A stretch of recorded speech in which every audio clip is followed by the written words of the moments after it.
On stage please. And ఈరోజు అనిల్ గారు అన్ని పాటలే. అది మీరు పైకి వస్తే ఆ కార్యక్రమం ఉంటుంది లాస్ట్లో. Good evening all. సో అందరికీ good evening. First of all ఈ సినిమా సింగ్ గీతం కాదు, అబ్జల్యూట్ సింగ్ గీతం సినిమా. సో ఎందుకంటే ఒక డైరెక్టర్ ఒక కెరియర్లో ఒక ల్యాండ్ మార్క్ సినిమా చేయటమే కింద మీద పడాలి, ఒక ల్యాండ్ మార్క్ ఫిల్మ్ చేయడానికి. కానీ తీసిన ప్రతి ఫిల్ము ల్యాండ్ మార్క్. అది విచిత్ర సోదరులు అవ్వచ్చు, ఆదిత్య 369 అవ్వచ్చు, పుష్పక విమానం అవ్వచ్చు, భైరవ దీపం అవ్వచ్చు, శ్రీకృష్ణార్జున యుద్ధం అవ్వచ్చు, బృందావనం అవ్వచ్చు. సంగీతం గారు చేసిన ఆల్మోస్ట్ ఆల్ అన్ని ఫిల్మ్స్ ల్యాండ్ మార్క్ ఫిల్మ్స్. దాంట్లో ఇదొక land mark film. So cinema నేను చూశాను, చాలా బాగుంది, చాలా కొత్తగా ఉంది, వింతగా ఉంది, హార్ట్ టచింగ్గా ఉంది, ఫన్నీగా ఉంది. It's like all kind of emotions ఉన్నాయి ఫిల్మ్లో. సో చూడని వాళ్ళు తప్పకుండా మళ్ళీ చూడని వాళ్ళు చూడండి, చూసిన వాళ్ళు మళ్ళీ చూడండి. అండ్ ఇక ఈ సినిమాలో పనిచేసిన వాళ్ళందరి గురించి నేను మాట్లాడడం కంటే వాళ్ళే చాలా అద్భుతంగా మాట్లాడారు స్టేజ్ మీద. ఎవరెవరు ఎలా వర్క్ చేశారు అందరూ అద్భుతంగా పడుతుంది. అందరికీ నా కంగ్రాచులేషన్స్, క్యాస్ట్ అండ్ క్రూ అందరికీ, ముఖ్యంగా ఈ 3 జెమ్స్కి. ఈ 3 జెమ్స్ ఎంత గొప్ప నటులో స్టేజ్ మీద ఇప్పుడు తెలిసింది. ఈ పాప మీరు పాడుతుంటే వెనక అద్భుతంగా యాక్ట్ చేసింది. తెలుగు తెలిసినట్టు లిప్ చదువుతున్నట్టు. So very good. అలాగే Nivedita and Rahul and Banerjee garu and Sivanarayana గారు అందరికీ, క్యాస్ట్లో అందరికీ. అలాగే సంకల్ప్. సో ఒక గొప్ప డైరెక్టర్ దగ్గర ఇలా ఒక పని చేసే అవకాశం దొరకడం నీ అదృష్టం. సో నాకేంటంటే సంగీతం గారి గురించి ఒక చిన్న ఎక్స్పీరియన్స్ ఉందని చెప్తాను. సంగీతం గారు లాంటి ఒక దర్శకుడి టీంలో పనిచేయడం అనేది ఒక బ్లెస్సింగ్. అది నాకు దొరకలేదు, బట్ ఆయనతో టైం స్పెండ్ చేసిన మూమెంట్స్ కొన్ని దొరికాయి. నిజంగా మీ అందరి అదృష్టం. సో ఎంత గొప్ప అదృష్టం అంటే ఆయన డైరెక్షన్లో మీరు ఒక టాలెంట్, కొత్త న్యూ టాలెంట్గా బయటకు వచ్చారు. So Sankalp your very lucky. And Ankur, so great work. And అలాగే ప్రొడక్షన్ డిజైనర్ అందరికీ అండ్ శ్రీమణి. సో పనిచేసిన వాళ్ళందరికీ మీకు ఇది లైఫ్ టైం ఒక ఎక్స్పీరియన్స్లా మిగిలిపోద్ది. అండ్ దేవి గారు మీ గురించి మళ్ళీ వస్తాను. సో ఫస్ట్ ఆఫ్ ఆల్ ఇందాక ఒక 5 నిమిషాలు కన్ఫ్యూజ్ అయ్యాను నేను. సో ఈ సంకల్ప్ తన 11 మందిని, సంకల్ప్ ఇటు విన్నాం ఒకసారి, నువ్వు 11 మంది టీంని పిలుస్తావు అనుకున్నాను, 14 మంది వచ్చారు. అసలు అంటే క్రికెట్ టీం, ఫుట్బాల్ కంటే ఎక్కువ టీం ఉన్నారు నీ దగ్గర. సో 14 మంది టీం పైకి వచ్చాక సో నాకు ఒకసారి మ్యాట్రిక్స్ సినిమా కనపడింది. సో మ్యాట్రిక్స్లో అంటే ఒక నాగాశ్విన్ కాదు, 14 మంది నాగాశ్వన్లు ఉన్నారు స్టేజ్ మీద. షాక్ అయిపోయాను నేను సో మీ టీంని చూసి. కాకపోతే 14 మంది నాగార్జునలా కనబడ్డారు, కానీ 14 మంది డిఫరెంట్. అది ఎక్కడ తెలిసిందంటే ఒకటి చెప్పాడు, ఒకడు మార్చరీలో బాడీ అంతా కూల్ అనగానే అర్థమైపోయింది. సో వీళ్ళందరూ డిఫరెంట్. సో ఒక్కొక్కడు ఒక్కొక్క టైమింగ్లో ఉన్నారు. సో హోప్ మీ అందరూ సంకల్పే కాదు, సంకల్పంతో ఉన్న 14 మందికి మంచి భవిష్యత్తు ఉంది. సో అందరికీ.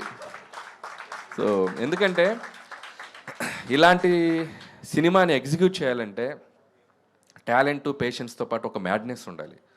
ఒక మ్యాడ్నెస్ ఉంటేనే ఈ సినిమాని ఇంత అద్భుతంగా స్క్రీన్ మీదకి తీసుకురాగలరు. అది ఒక్కడికుంటే సరిపోదు, కెప్టెన్కి ఉంటే సరిపోదు, పనిచేసే ప్రతి టీం మెంబర్కి ఉండాలి. సో అంత మ్యాడ్నెస్ చూసాం మీ అందరిలో, మీ టీం అందరిలో.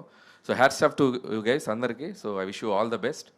అండ్ ఇకపోతే సంగీతం శ్రీనివాసరావు గారి గురించి చెప్పాలంటే ఎగ్జాక్ట్గా ఒక 8 years 9 years బ్యాక్, ఇది చాలామందికి తెలియని ఒక విషయం, నేను చెన్నైలో ఆయన ఇంటికి వెళ్ళాను. మీరు మొన్న ఒక వీడియోలో చూపించారు, ఆయన ఇంటి ముందు ఒక చెట్టు, ఆయన క్యూట్గా ఉంటుంది ఇల్లు.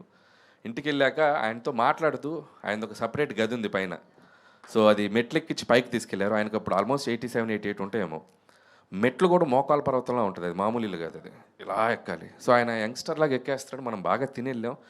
ఓ 4 గేసకి నాకు ఆయాసం వచ్చింది, బట్ ఆయన అసలు హ్యాపీగా కూర్చొని ఆయన ఎక్స్పీరియన్స్లు చెప్తూ ఈ కథ నాకు చెప్పారు. అమ్మ, నా దగ్గర ఒక అద్భుతమైన ఐడియా ఉంది, సినిమాలో ఇలా మాటలు ఉండవు, సినిమా అంతా ఒక పాటలుగా వెళ్తూ ఉంటుందని చెప్తే నేను అసలు మెస్మరైజ్ అయిపోయాను. సార్ సూపర్ థాట్ సార్, నీకు తెలిసిన ప్రొడ్యూసర్స్ ఎవరిని ఉంటే చెప్పమ్మా, దీన్ని ముందుకు తీసుకెళ్దామని చెప్పి 8 years బ్యాక్ నాకు చెప్పారు. సో ఫస్ట్ ఆఫ్ ఆల్ ఆయనకి ఆ ఏజ్లో ఆయనకున్న ప్యాషన్ చూసి నేను షాక్ అయిపోయాను. ఇప్పటికీ ఆయన బ్రెయిన్ అంత యాక్టివ్గా ఎలా పనిచేస్తుందో బాబు, దీన్ని తీసుకెళ్ళి అసలు ఆ మ్యూజియంలో ఇలాంటి ఒక బ్రెయిన్ దొరికితే బాగుంది ఇన్ ఫ్యూచర్లో అన్నంత ఒక ఇది వచ్చింది నాకు. సో సంగీతం గారు చెప్పాక నేను చాలామంది ప్రొడ్యూసర్కి నేను వెళ్ళి కలిశాను. సో నేను పనిచేసే ప్రొడ్యూసర్కి కూడా సజెస్ట్ చేశాను. వాళ్ళ కథ వినటం జరిగింది, అది ఎక్కడా మెటీరియల్స్ కాలేదు. అప్పుడు అనుకున్నాను, ఎప్పటికైనా సంగీతం గారి ఈ ఐడియా వెనక ఎవరైనా ఒకరు నిలబడితే బాగుండు. ఎందుకంటే నాకు అప్పుడు నిలబడేంత శక్తి లేదు, నేను పెద్ద డబ్బులు లేవు నా దగ్గర, నేను పెద్ద ప్రొడ్యూసర్ కాదు. సో ఈ ఐడియా వెనక ఎవరైనా నిలబడితే బాగుండే నేను మనసులో గట్టిగా నమ్మాను అనుకున్నాను. But after few years it happened in the form of Nagarjuna. So Nagarjuna garu ఇందాక అందరు చెప్పారు, నాగార్జున గారికి సంగీతం గారి మీద ఉన్న ప్రేమ అఫ్ కోర్స్ అయిండొచ్చు. ఇవన్నీ పక్కన పెడితే ఈరోజు నాగార్జున గారు చేసింది ఆయనకి సినిమా మీద ఉన్న ఒక గౌరవం. So that is the biggest feeling నాకు అనిపించింది. ఒక సినిమా పట్ల ఆయనకున్న గౌరవం, ఆయన ఒక రెస్పెక్ట్. ఇలాంటి ఒక డైరెక్టర్ని, ఆయన ఐడియాని స్క్రీన్ మీదకి తీసుకురావాలని చెప్పి నీతో పాటు వైజయంతి మూవీస్ అండ్ స్వప్న గారు అండ్ అశ్విని దత్ గారు అందరికీ హ్యాట్స్ ఆఫ్. సంగీతం గారి శ్రీనివాసరావు గారిని మళ్ళీ ఒక అద్భుతమైన ఒక ల్యాండ్ మార్క్ ఫిల్మ్ని మీరు ముందుకు తీసుకొచ్చినందుకు hats off to you guys. So ఈ సినిమాలో సంగీతం గారిది ఇందాక మేకింగ్ వీడియో చూస్తే అసలు ఆయన విజిల్ వేస్తున్న లాస్ట్ షాట్ మాత్రం అసలు నా కళ్ళల్లో ఇంకా ఉంది. ఎంత క్యూట్గా ఉంది, అంత క్యూట్గా ఉంది. అండ్ ఇంకా ఆయన ఆరోగ్యంగా ఇంకా కమింగ్ సూన్ ఇంకొక 2-3 years 1 year ఇంకెంత గ్యాప్ తీసుకోకుండా మళ్ళీ ఇంకొక బ్యూటిఫుల్ ఐడియాతో ఇంకొక సినిమా ఇదే బ్యానర్లో నాగార్జున గారి టీంతో చేయాలని నేను కోరుకుంటున్నాను. కుదిరితే ఆ టీంలో నేను కూడా ఒక మెంబర్లా పనిచేస్తాను ఒకరోజు సెట్కి వచ్చి. I want to get that experience. And లేకపోతే దేవిశ్రీ ప్రసాద్ గారు, దేవి గారు, మీతో నాకు చాలా ఒక రిలేషన్ ఉండింది. కొన్ని అద్భుతమైన సినిమాలు చేసాం. కానీ మీ అన్ని సినిమాలు ఒక ఎత్తు, ఈ సినిమా ఒక ఎత్తు. So what a work. అంటే ఒక సినిమాకి ఒక హార్ట్గా మారిపోయారు మీరు. అసలు మాటలు లేకుండా పాటల్ని ఆ సన్నివేశంతో పాటు ఆర్టిస్టులతో పాటు మీరు ట్రావెల్ చేయడం అనేది, దానికి ఐడియాస్ జనరేట్ చేయడం అనేది హ్యాట్స్ ఆఫ్. సో మీ కెరియర్లో it's going to be best film, me best work. So ఇంకా బెస్ట్ వర్క్ వస్తాయి, కానీ ఇప్పటికైతే ఇది బెస్ట్ వర్క్ అని నాకు అనిపించింది. సో హ్యాట్స్ ఆఫ్ టు దేవి గారు. అండ్ సో ఇక వన్స్ అగైన్ టీం అందరికీ నా బెస్ట్ విషెస్ చెప్తూ, ఈరోజు ఇంకో గొప్ప విషయం ఏంటంటే మీ టీం అందరికీ సుమ అనే ఒక యాంకర్ని స్క్రీన్ మీద కాదు కదా, స్టేజ్ మీద కనపడనీయకుండా చేశారు. వాహ్!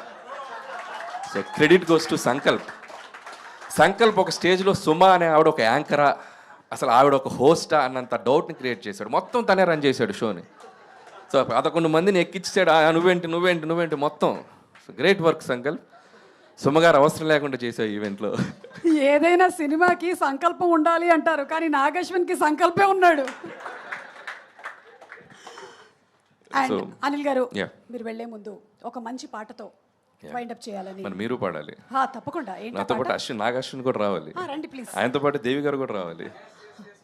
బాగుందండి, రండి అందరూ వచ్చేయండి.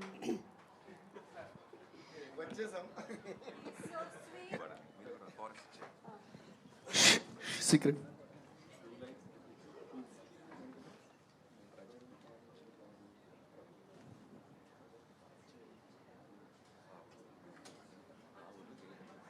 ఇప్పుడు యాడ్ వస్తూ ఉంటుంది టీవీలో.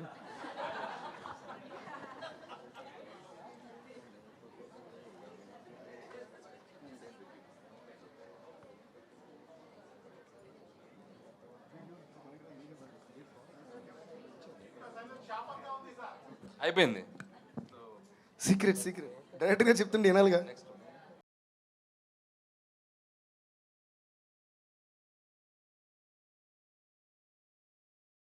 ఇప్పుడు ready. So will dedicate to the. ఏమైనా తప్పులు ఉంటే ఉంటాయి, క్షమించండి. అదే ముందే